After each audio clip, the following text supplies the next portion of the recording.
muchísimas gracias a los dos compiladores de este libro tan interesante. Y bueno, agradezco porque me permitió recordar mis inicios desde que los 80s, mediados de los 80s, cuando yo empecé a interesarme sobre temas de religión, y me involucré en la organización de algunos eventos en la Escuela Nacional de Antropología que tenían precisamente el título de, eran reuniones sobre religión popular e identidad, en fin. Hice algunas investigaciones sobre cuestiones, digamos, más de la incidencia o de la iglesia en las comunidades indígenas, de cuestiones de pastoral indígena, y ya después pues me desvié hacia el tema de la ritualidad, ¿no?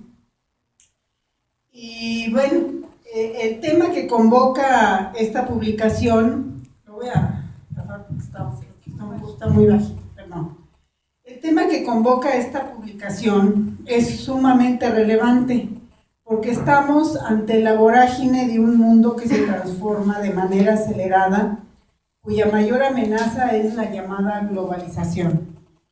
En la presentación se advierte, y cito, que la modernidad fue un periodo de intensa sequía de lo sagrado, pero las lluvias ahora han llegado a este entorno posmoderno contemporáneo. Sin embargo, en mi percepción personal, y dado que he estado estudiando estos temas desde hace mucho tiempo, la modernidad y el proceso globalizador que la acompaña, pero sobre todo los intentos de borramiento de las particularidades culturales, pueden producir no una sequía de lo sagrado, sino todo lo contrario, la búsqueda de la espiritualidad, o diría de nuevas espiritualidades.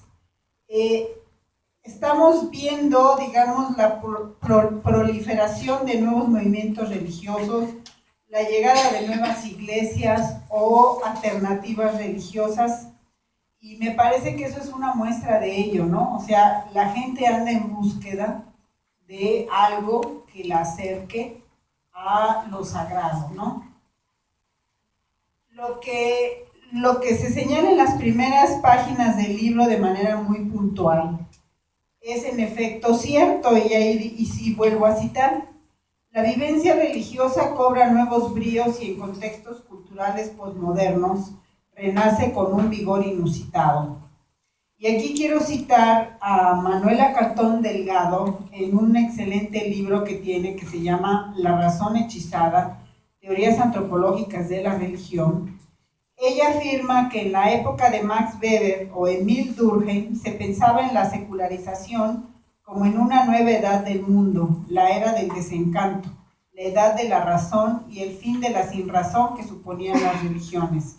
Más adelante añade: hace 100 años las religiones se diagnosticaron como en franco declive y se esperaba su extinción natural. Pero si miramos a nuestro alrededor, vemos que ciertamente no es este el caso.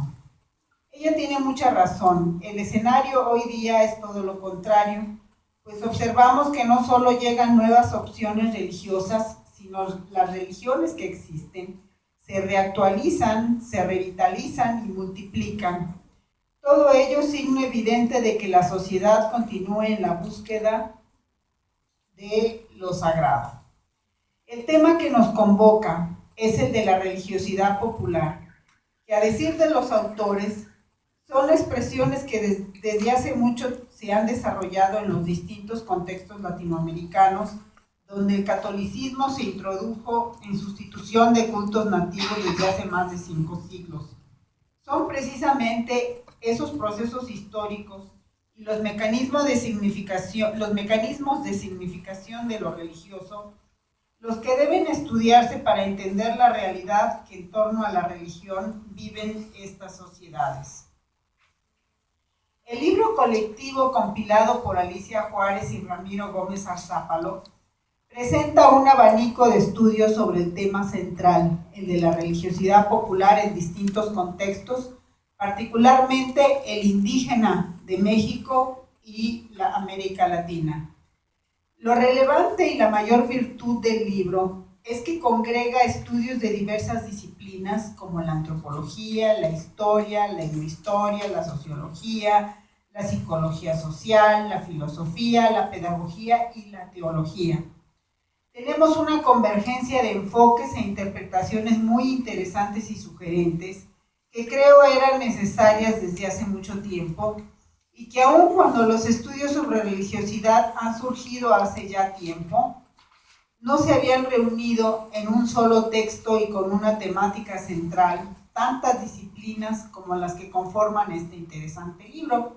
Teníamos libros, sobre todo, escritos por antropólogos o escritos por sociólogos, en fin, pero nunca en un libro se habían congregado tantas disciplinas, y eso me parece pues un gran acierto para los lectores, porque tenemos pues además de los enfoques pues también la posibilidad de acercarnos a ver qué es lo que se dice desde otras disciplinas que no sea la nuestra.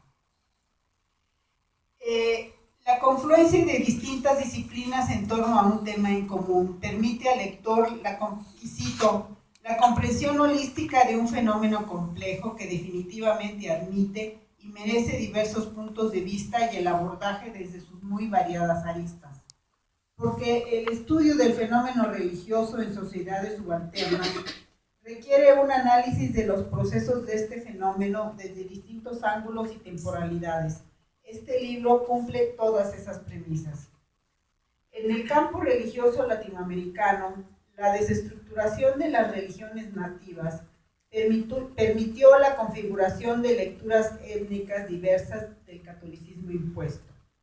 Cada grupo vivió esa religiosidad de forma distinta, acorde a sus propios sistemas simbólicos, conformando una diversidad de expresiones religiosas que a lo largo de varios siglos se continúan reformulando, y aún hoy día observamos esa vitalidad que nos asombra y que en muchos casos todavía forman parte inseparable de sus modos de vida, incluyendo en la mayor parte sus formas de organización social, política, económica, porque la religiosidad en esas sociedades permea todo.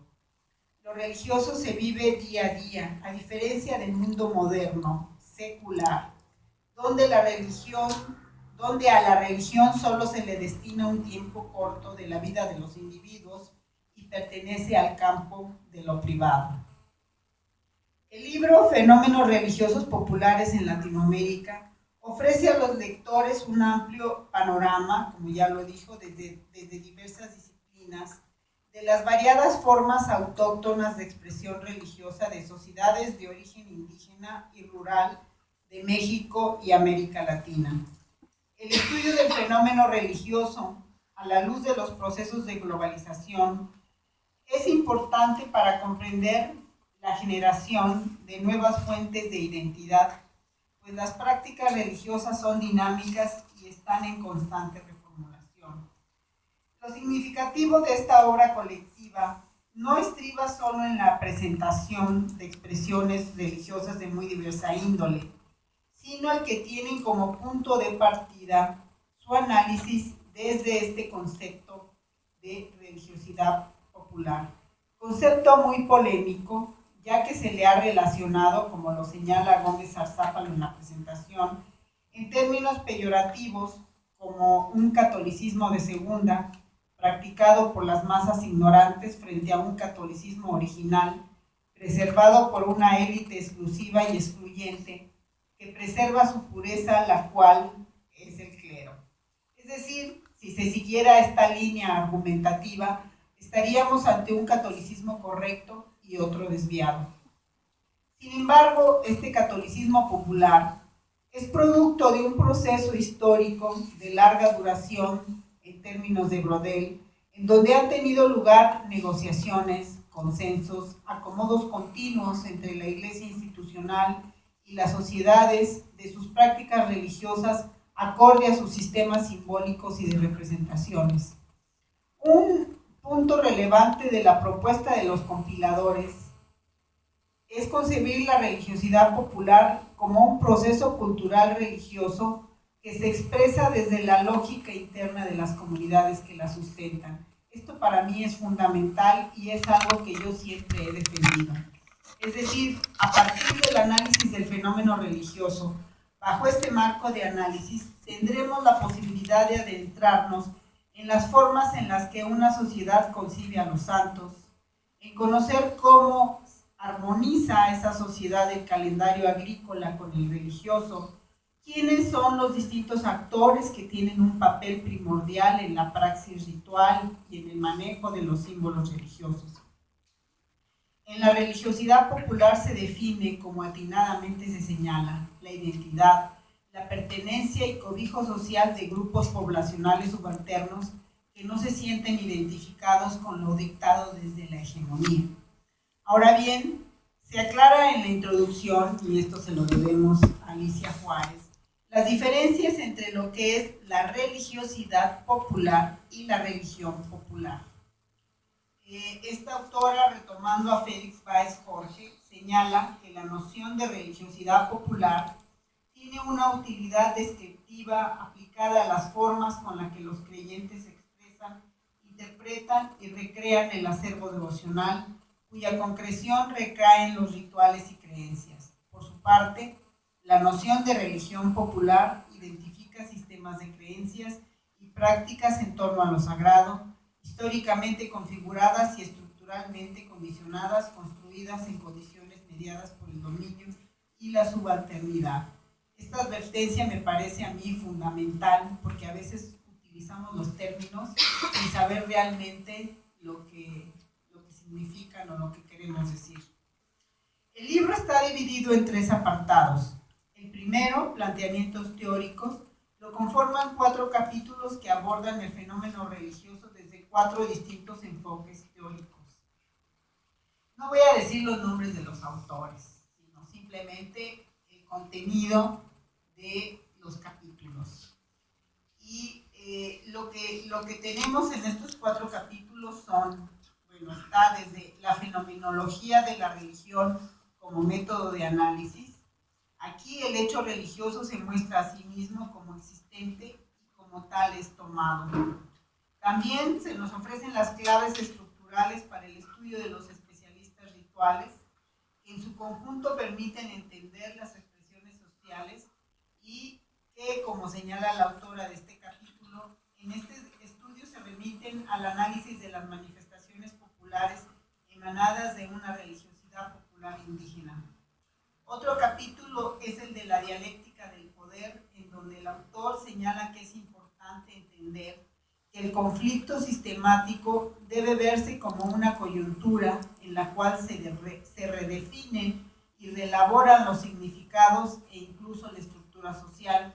Por ello es necesario observar las negociaciones como un proceso.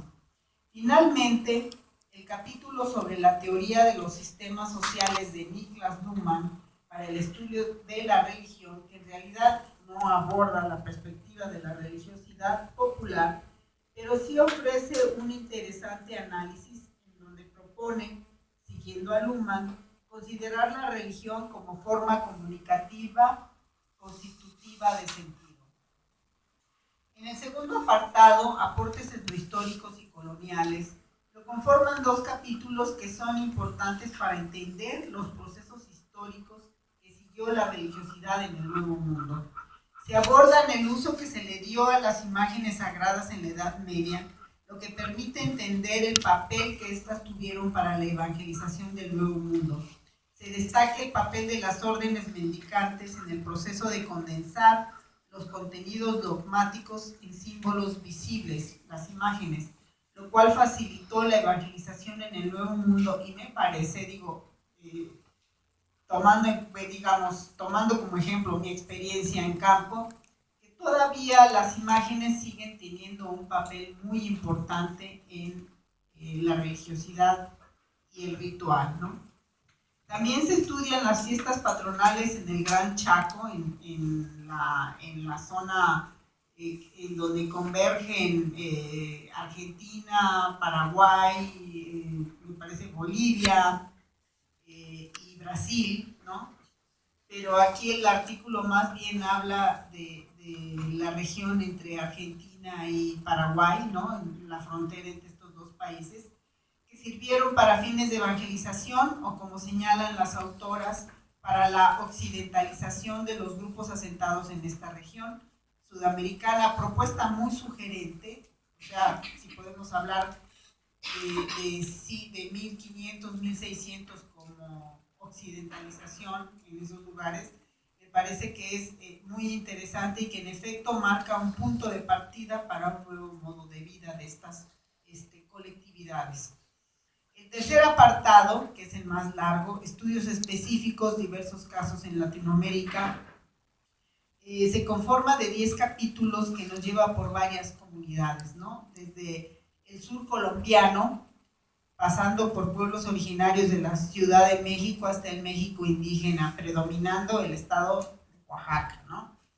El capítulo sobre los Aguá de Colombia presenta un panorama del sistema de fiestas de este grupo, al que el autor llama hecho religioso, que involucra un conjunto de creencias a las que el autor designa como la columna vertebral del hecho religioso de este pueblo.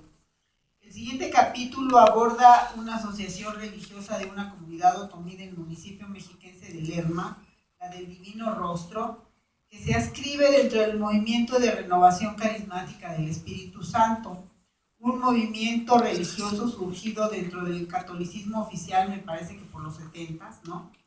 Y la conjunción de la sociedad que reproduce prácticas religiosas vinculadas con cultos al cerro, a los ancestros, a los santos, junto con los carismáticos, ha dado como resultado un fenómeno muy interesante de religiosidad popular, ¿no? El tercero de los capítulos de este tercer apartado aborda la experiencia de la organización familiar en torno a las prácticas religiosas en algunos barrios de la delegación Iztapalapa de la Ciudad de México. La autora plantea que la religión se constituye como un órgano regulador de la unión entre familias de la comunidad dentro de un proceso simbólico y de dominación. Nada más recordar que esta delegación pues es el escenario cada año, yo creo que digamos, de esta representación de la pasión de Cristo, que es, me parece, la más importante que tenemos en la República Mexicana, ¿no? El siguiente capítulo trata de concepciones en torno a la entidad de la tierra, el Yunca, entre los chontales de Tabasco. Su papel a través del ritual de la flor de mata como propiciador de la fertilidad es digamos, todos los capítulos son muy interesantes, pero este es así como muy detallado en muchos de los, digamos, de los aspectos de esta ritualidad. El siguiente capítulo aborda la fiesta patronal en San Lucas, en uno de los barrios de Cuilapan, Guerrero, estado de Oaxaca, a través de la organización de la celebración en honor a San Lucas, en donde aparece como patrono de toros y bueyes, ¿no? Demuestra que este tipo de festividades que se mantienen vigentes continúan actuando como elementos cohesionadores de la identidad de la colectividad. Otro capítulo aborda las creencias acerca de las deidades asociadas al agua, el rayo y la culebra de agua entre los zapotecos de los valles centrales de Oaxaca. El autor hace un recorrido desde, digamos, este tipo de manifestaciones desde la época prehispánica hasta la actualidad. El autor concibe a estas deidades como responsables de la alternancia estacional. Otro de los capítulos de este apartado trata de las costumbres del Día de Muertos entre los popolocas en el sur de Puebla, quienes esperan año con año a sus difuntos en su casa, con quienes mantienen el vínculo con sus familiares vivos. Bueno, este es un tema muy, muy interesante, muy importante, que yo también he estudiado mucho, me interesa mucho el tema de la muerte, ¿no? Y siempre es interesante leer cómo, digamos, cómo se concibe, cómo se representa a los muertos en otros pueblos indígenas. Otro de los capítulos presenta los rituales vinculados al momento de la muerte entre los chatinos de San Marcos, Zacatepec, Oaxaca, ¿no? La reciprocidad es el elemento presente en este tipo de ritos de paso, que aun siendo un evento individual y familiar, en la realidad es un acontecimiento que congrega a toda la comunidad para despedir al recién fallecido en su recorrido a su nueva morada. El penúltimo capítulo aborda el ofrecimiento del tepache, no sé si lo pronuncie bien, Nahshwini, entre los mijes o ayuk asentados en el noreste de Oaxaca. Este es un grupo muy, muy particular, con una identidad, digamos, muy fuerte, ¿no? Y bueno, el tepache y todas las bebidas que son fermentadas tienen connotaciones simbólicas importantes, ¿no? Y por eso se ofrenda a los entes protectores para agradecer por lo que la naturaleza brinda a los hombres en un intercambio recíproco. El último capítulo trata sobre la imagen niño en el culto a los niños Dios que tiene lugar en Xochimilco. El autor expone cómo estos niños Dios son concebidos como seres vivos, sensibles y con volición. A mí me pareció muy interesante y además, bueno, yo tenía muchísima curiosidad por qué este culto tan importante, sobre todo lo del niño Pan, ¿no? Tiene, digamos, tantos seguidores, ¿no? En Xochimilco. Y ella, bueno, nos dice que tiene orígenes muy remotos, desde mediados del siglo XVI, cuando los franciscanos, para evangelizar, utilizaron la imagen del niño Jesús. Entonces, por eso es importante, me parece, no, si queremos estudiar un fenómeno religioso en la actualidad, me parece importante que hay que rastrear o buscar también en el pasado histórico, porque pues ahí vamos a encontrar muchas veces la respuesta de todos estos cultos, de estas devociones, de estas manifestaciones. O sea, no es gratuito ni es algo que se invente de repente. O sea, es algo que ya tiene, digamos, que ya tiene un pasado, que ya tiene, digamos, tiene una razón importante de ser, ¿no? Y bueno, para finalizar, solo me resta a todos ustedes a invitarlos a que lean este interesante y magnífico libro que aborda distintas facetas del fenómeno religioso popular en Latinoamérica. Yo lo disfruté muchísimo y lo digo de verdad y no nada más en esta ocasión así como para quedar bien con los compiladores. Creo que muchas de los capítulos y los voy a utilizar no una vez, sino seguramente me van a servir para mis trabajos, porque hay cosas, realmente está muy variado, trata muchos temas distintos, desde lo teórico, por ejemplo, bueno, aquí quiero decir el capítulo de Alicia Juárez es así como muy metodológico, muy sistemático. Yo que estudio especialistas rituales, dije, lo voy a utilizar también como en mi trabajo, como método de análisis. Entonces, pues solamente felicitar a los compiladores y a ustedes, pues recomendarles que lo lean. Tiene cosas, todo el libro es muy interesante.